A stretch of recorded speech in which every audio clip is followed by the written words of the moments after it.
میں نے ان کو اپنی شعوری زندگی میں کبھی دنیا کماتے ہوئے نہیں دیکھا. اللہ کسی نے آفر بھی کیا جی ہم آپ کو سیکیورٹی دیتے ہیں, تو ڈاکٹر صاحب نے کہا کہ باڈی گارڈ صرف باڈی کو سیکیور کر سکتا ہے, جان کو نہیں کر سکتا, لہذا ان کو بھجوا دیا واپس. ڈاکٹر صاحب کوئی نجومی نہیں تھے, وہ قرآن مجید کو پڑھتے تھے, اس کو سمجھتے تھے, احادیث کا مطالعہ کرتے, ان کی روشنی میں حالات کو دیکھ کر ایک اپنی اسسمنٹ دیتے تھے. اس وقت انہوں نے ویڈیو ریکارڈنگ شروع کی جبکہ ان پر فتوے لگ گئے, جبکہ اس وقت تو علماء کی طرف سے تصویر حرام تھی. تو اس وقت جو فتویٰ جن علماء نے دیا آج وہ بھی ٹی وی پہ آتے ہیں الحمدللہ.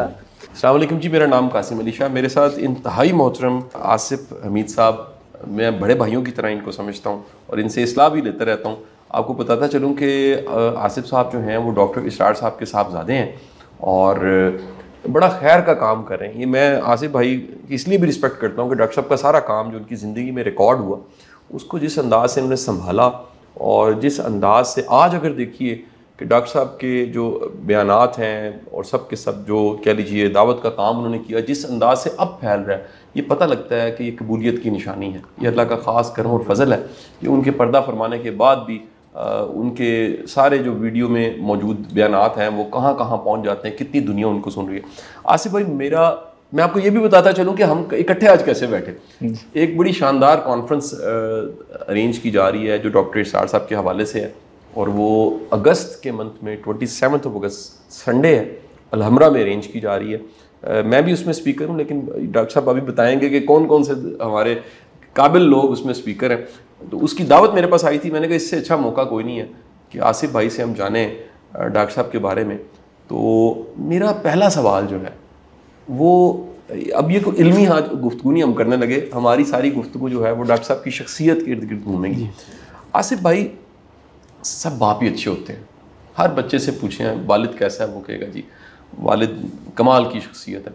ڈاکٹر صاحب باحیثیت والد آپ نے کیسا پایا ان کو؟ اچھا, اس میں میں تھوڑا سا آپ کو بتانا چاہوں گا کہ میں سب سے چھوٹا, اور سب سے چھوٹا ہونے کے لحاظ سے وہ ابن انشا نے کہا تھا نا کہ عموماً آخری بچہ جو ہے وہ لاڈ پیار سے بگڑ جاتا ہے, تو بہتر کہ آخری بچہ ہونا ہی نہیں چاہیے. خیر بہرحال میں سب سے چھوٹا تھا, تو ڈاکٹر صاحب کا جسے کہیں کہ وہ جو تربیت کا جو ایک تھوڑا تھا جو ان کی شخصیت کے مطابق ہے, وہ اس کا حصہ ذرا میں جب تھا تو ذرا شفقت میں بدل گیا تھا. اب بھی شروع میں اپنے جو ہمارے میرے بڑے بہن بھائی ہیں ان کے ساتھ تھوڑے ذرا زیادہ اس لحاظ سے تھے کہ وہ پوری نظر رکھتے تھے, لیکن اس کے بعد جب ان کے کام بڑھ گیا تو پھر وہ ظاہری بات درس و تدریس پورے ملک میں, ملک سے باہر بھی, تو اس طرح کا ٹائم تو نہیں ملا. لیکن بہرحال ڈاکٹر صاحب کے ساتھ سب سے زیادہ لمبا عرصہ رہنے کا موقع مجھے ہی ملا بیٹوں میں, کیونکہ جن کی شادیاں ہوتی گئیں تو وہ الگ ہوتے رہے. کیونکہ ہمارے ہاں وہ پردے کا شرعی نظام ہے, تو بھابھی سے بھی پردہ ہوتا ہے, صحیح, تو بہنوئی سے بھی پردہ ہے میری, تو اس لحاظ سے تو وہ الگ کرتے گئے. ٹھیک ہے. باقی ڈاکٹر صاحب نے, چونکہ میں نے ان کو اپنی شعوری زندگی میں کبھی دنیا کماتے ہوئے نہیں دیکھا. اللہ صحیح جی. کبھی ان کو کسی حوالے سے اس طرح کے کوئی کاروبار یا فلاں کبھی بھی نہیں دیکھا. لہٰذا ان کو میں نے ایک ہی کام میں دیکھا, وہ لوگوں کو قرآن کی طرف بلانا, قرآن کا پیغام سمجھانا اور قرآن کی تعلیمات کو نافذ کرنے کی کوشش کرنا. تو میں نے ان کو جو دیکھا ہے وہ ایک استاد کی حیثیت میں بھی, ایک رہنما کی حیثیت میں بھی, اور انہوں نے مجھے کسی چیز پہ پش نہیں کیا, بلکہ میں نے کہا کہ وہ میرے سے ایکسپیکٹ یہ کرتے ہیں, اور بات بھی صحیح ہے دین کے لحاظ سے بھی, تو کوشش کی کہ ان کو ان کی ان باتوں کو پر چلا جائے. لیکن میں سمجھتا ہوں کہ میرے ساتھ تھوڑا شرمی والا معاملہ ہوتا ہے. آصف بھائی, ایک بڑا چیلنج ہے آج کے زمانے میں کہ جو اصلاح کرنے والے ہیں, جو بات کرنے والے ہیں, ان کی اپنی زندگی میں وہ چیزیں موجود نہیں ہوتی, اور کہہ لیجئے خیر کے درس باتیں ساری دنیا کو بتائی جا رہی ہوتی ہیں, اپنے بچے لا علم ہوتے ہیں, یا کہہ لیجئے وہ پریکٹیکلی ویسا نہیں دیکھتے. ڈاکٹر صاحب کو کتنا پریکٹیکل دیکھا آپ نے؟ ایک چیز کا مجھے یہ اندازہ ہوا کہ یہ دنیاوی کمائی ان کے لیے کوئی منفعت, کوئی ویلیو نہیں رکھتی. تو ان کو میں نے اس سے بالکل غنی پایا اس چیز سے کہ دنیاوی کوئی سادہ رہے, بہت سادہ کھایا, سادہ رہے.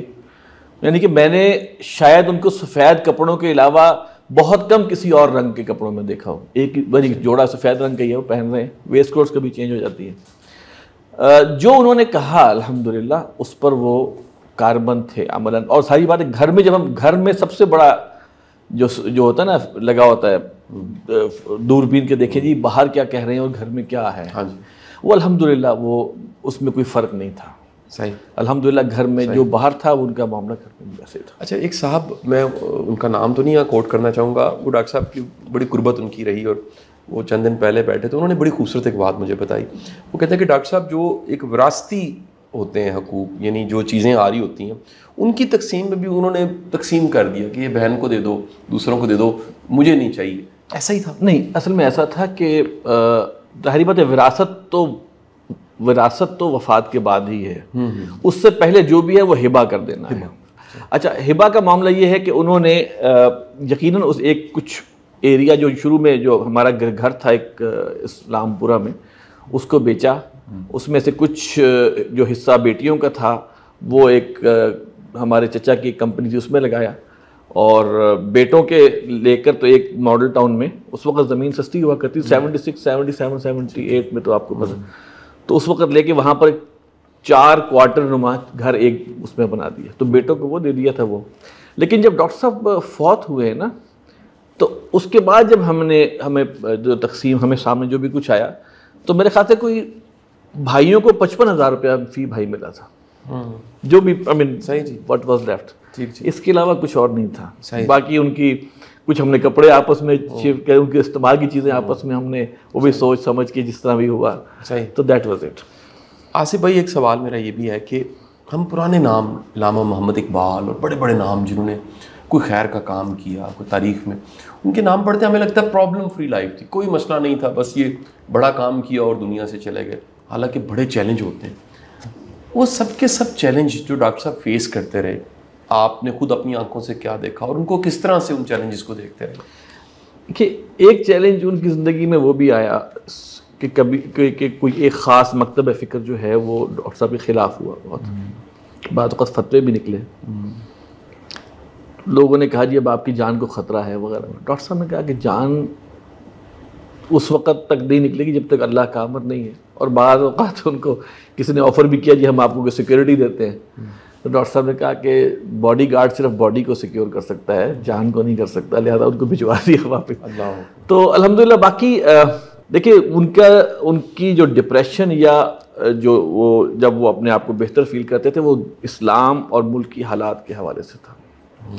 میں نے کہا نا فائنینشلی تو میں نے کبھی ان کو دیکھا ہی نہیں کوئی وہ اس طرح کے کر رہے ہیں. اچھا بچوں کو بھی انہوں نے حالانکہ بہت ساری آفرز تھیں کہ جناب بچوں کو باہر بھیج دیں. ڈاکٹر صاحب نے کہا نہیں, میں اپنے بچوں کو باہر بھیج کے ضائع نہیں کرنا چاہتا. الحمدللہ ہم سب بہن بھائی سب ادھر ہی ہیں.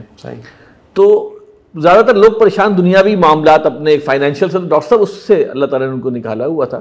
اور ایسا بھی نہیں تھا کہ بہت بڑی آمدنی کا گزر گیا تھا, ایسا نہیں تھا, بالکل نہیں. الحمدللہ کوئی رہائش جو ڈاکٹر صاحب کو دی وہ ادارے نے دی ہوئی تھی, ایک کوارٹر ہے وہ ایک دن جیو کے ساتھ میں دیکھا بھی ہوگا آپ نے, وہ وہی تھا. تو لیکن اصل پریشان وہ یہ تھے کہ کیا پاکستان کے حالات کیا ہیں, کس طرف جا رہا ہے, کہاں جائے گا, دنیا کے حالات کہاں جا رہے ہیں, مسلمانوں کی بحیثیت مسلمان امت جو ہے وہ صورتحال کیا ہے. That was his problem. جس کو ہم سمجھتے ہیں کہ سوچ وہ سارا محور ان کا یہ تھا. اچھا بڑی ایسی ویڈیوز ہیں جو ڈاکٹر صاحب نے کبھی کہا اور وہ آج لگتا ہے آج کی بات ہے, آپ کچھ کوٹ کرنا چاہیں گے کوئی ایسا واقعہ کوئی بات ڈاکٹر صاحب نے کبھی کہی اور لگتا ہے یہ آج کے زمانے کی بات ہے, پریڈکشن لگتی؟ اچھا اس میں نا میں آپ کو 2 چیزیں بتاؤں. ایک دفعہ نا چودھری شہزاد حسین صاحب انہوں نے بلایا ہم بھائیوں کو چاروں کو, تو بار بار وہ نا اب ڈاکٹر صاحب کی وفات کے بعد تو بار بار وہ یہ کہہ رہے تھے کہ ڈاکٹر صاحب کو یہ اتنی پرانی باتیں فلاں اب صحیح ہو رہی ہیں. میں نے کہا چوئی صاحب ڈاکٹر صاحب کوئی نجومی نہیں تھے, وہ قرآن مجید کو پڑھتے تھے, اس کو سمجھتے تھے, احادیث کا مطالعہ کرتے, ان کی روشنی میں حالات کو دیکھ کر ایک اپنی اسسمنٹ دیتے تھے. ٹھیک ہے. پھر میرے ذہن میں نا ایک حدیث آئی, بخص میں حدیث یہ اتقوا فراست المؤمن, مومن کی فراست سے ڈرو, فإنہ ینظر بنور اللہ, وہ اللہ کے نور سے دیکھتا ہے. ٹھیک ہے. تو جب آپ کے سامنے 2 آنکھیں یہ قرآن اور حدیث موجود ہے اور دل کے اندر کوئی نہ کوئی فرقہ واریت ہے نہ کوئی دنیاوی لالچ ہے, تو اللہ تعالیٰ وہ بصیرت عطا کر دیتے ہیں. ٹھیک ہے. یہ وہ جب خلوص ہے. اور بڑی مزیدار بات ہے, ڈاکٹر صاحب کی وفات کے بعد ایک پہلا پروگرام دنیا نیوز پہ ہو رہا تھا, تو ڈاکٹر جاوید اقبال صاحب نے ایک لفظ کہا ڈاکٹر صاحب کے بارے میں، وہ دل میں میرے بیٹھ گیا. انہوں نے کہا، حالانکہ آپ پتہ ہے وہ ایک سیکولر مزاج کی آدمی، انہوں نے کہا ڈاکٹر صاحب کو اپنے کام سے عشق تھا.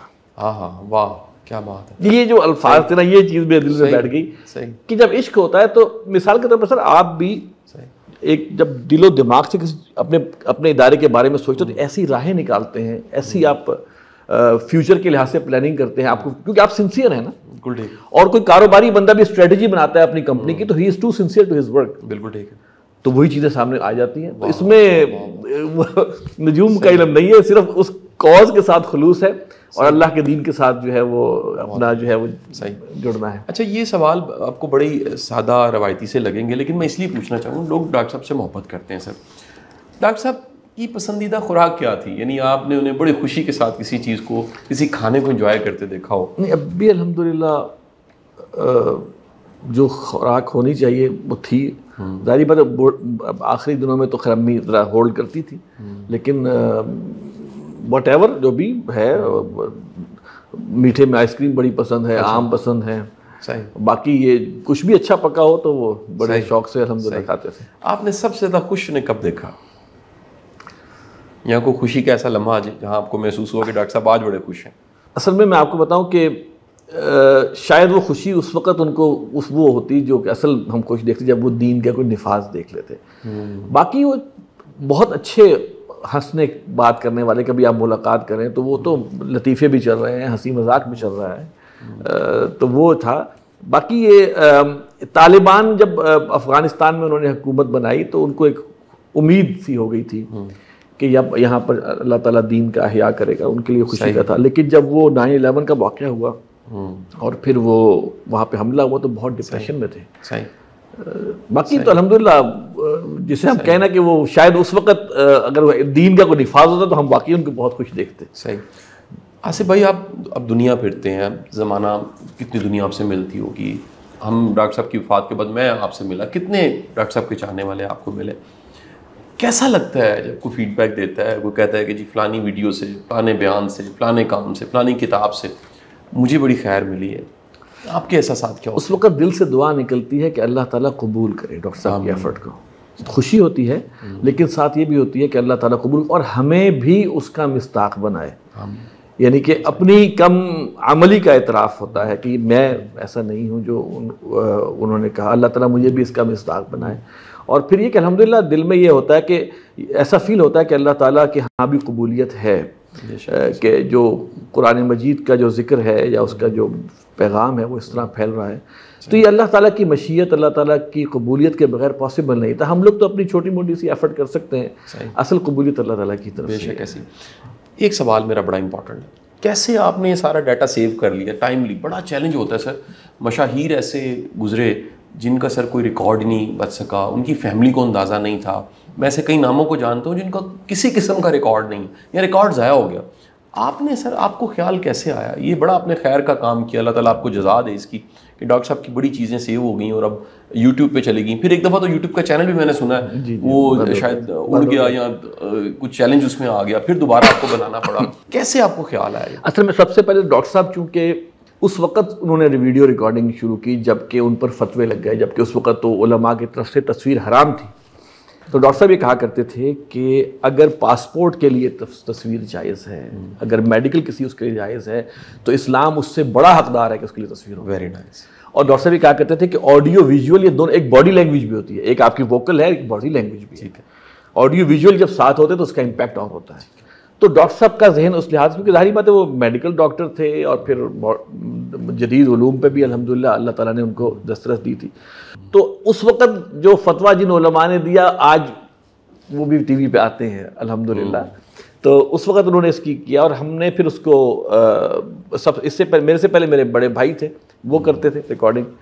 پھر 1993 سے یہ ڈپارٹمنٹ میرے پاس آیا تو ہم نے پھر یہ ڈاکٹر صاحب کی ریکارڈنگ جو تھی وہ ہم نے الحمدللہ سیو کی.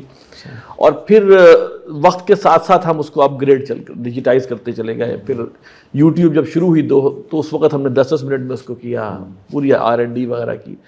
تو الحمدللہ ڈاکٹر صاحب کا جو ڈیٹا ہے ہزاروں گھنٹے ہیں آڈیو اور ویڈیو کے. ابھی کچھ تو وہ ہیں جو ابھی دنیا کے سامنے نہیں آئے، وہ بھی آئیں گے. ڈاکٹر صاحب کا ایک چینل ہے یوٹیوب کا، آسک ڈاکٹر اسرار.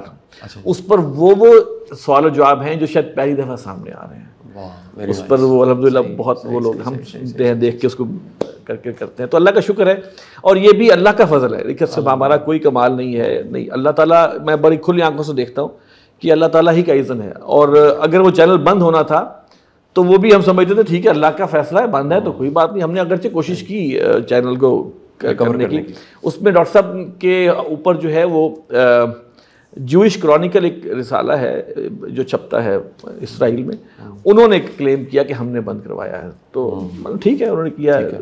ہم تو جناب یوٹیوب کے بارے میں، سوشل میڈیا کے بارے میں یہ کہتا ہوں کہ ہم تو ایسے کرایہ دار ہیں جو کرایہ بھی نہیں دیتے اور استعمال کر رہے ہیں، اور استعمال کر رہے ہیں. بالکل ٹھیک ہے. تو ایسے کرایہ داروں کے ساتھ کیا سلوک ہوتا ہے؟ بالکل ٹھیک ہے. تو دوسرا چینل ہم نے بنا لیا الحمدللہ، ٹیم ہمارے پاس اچھی ہے، تو وہ بھی تقریباً 1 ملین اب پہنچ رہا ہے واپس. تو اور پھر ہم نے ملٹیپل چینلز کھڑے کیے ہیں. ویری نائس، بہت اچھا کیا. بلکہ بھائی ڈاکٹر ذاکر سے بات ہو رہی تھی تو کہتے ہیں آصف بھائی آپ نے ایک چینل کرتے ہیں، ذاکر بھائی نہیں، ملٹیپل چینل اب ہمارے جو ہے نا وہ گرو کر رہے ہیں. اسی طرح فیس بک پہ بھی، ٹویٹر پہ بھی، انسٹاگرام پہ بھی، ٹک ٹاک وغیرہ سب پہ ہم نے کہا کہ وہ پینیٹریشن جو ہے رہے. Very nice. آئندہ دنوں میں کیا پلانس ہیں؟ ایک تو یہ بڑی شاندار کانفرنس آ رہی ہے، اس کے حوالے سے بھی کچھ بتا دیجیے. سر پلانس کیا ہیں؟ سر اس میں تو اصل میں 50 سال ہو گئے تھے. 1972 میں ڈاکٹر صاحب نے انجمن خدام القرآن بنائی تھی. اب 51واں سال ہے، تو یہ ذہن میں آیا تھا کہ 50 سال ہو گئے تو چلے ایک ہم اللہ کا شکر بھی ادا کریں اکٹھے، اور ڈاکٹر صاحب کے حوالے سے کہ انہوں نے کیا اس میں ایفرٹ کے ڈسکس ہو جائے، اور کہ ڈاکٹر صاحب چاہتے کیا تھا وہ ڈسکس ہو قوم کے سامنے. ڈاکٹر صاحب چاہتے تھے ایک ایسا نظام برپا کرنے کی کوشش کی جائے جو قرآن و حدیث کے اس پر فرامین پر مبنی ہو. اور بہرحال پاکستان کی جو موجودہ حالات ہیں وہ ظاہر یہی کر رہے ہیں کہ جتنی بھی برائیاں سر ہمارے یہاں پہ ہیں نا، وہ سب کے سب اللہ اور اس کے رسول کے احکامات کی خلاف ورزی کا نتیجہ ہے. بے شک. اگر ہم وہ خلاف ورزی نہ کر رہے ہوتے، آیت ہے نا ان اللہ یأمرکم، اللہ تمہیں حکم دیتا ہے ان تؤدوا الامانات الی اہلیہا، کہ امانتیں ان کے اہل لوگوں کے سپرد کرو. عہدہ امانت ہوتی ہے، بے شک ایسے. ووٹ امانت ہوتا ہے، تو کیا اور ہم کیا اللہ کا حکم مانتے ہیں کہ اہل لوگوں کو سپرد کرتے ہیں؟ نہیں. بالکل سامنے صحیح، بالکل صحیح. تو یہ بات ہے. تو ہم بہرحال اس میں ڈاکٹر ذاکر نائک سے بھی ہم اس میں ان کو بھی ہم لیں گے. اسی طرح جو ہے نعمان علی خان صاحب سے بھی ہم کوشش کر رہے ہیں وہ بھی آئیں. طارق جمیل صاحب سے بھی ہمارا ارادہ ہے کہ ان کو بھی ہم دعوت دیں. مفتی تقی اسماعیل صاحب کو دیں. ایک بہت بڑے، اور آپ کو اب میں خصوصی طور پہ کہنے آیا ہوں کہ آپ کا ہماری محبت جو ہے وہ اللہ تعالیٰ دین کے لحاظ سے قائم رکھے، اور ہم جو بھی خیر کا کام کر سکیں جو ہے وہ اکٹھے انشاءاللہ اس کے لیے ہم حاضر ہیں ایک دوسرے. آصف بھائی بہت بہت شکریہ. بہت شکریہ. آپ سب کو بہت شکریہ. اپنا خیال رکھیے گا. Thank you.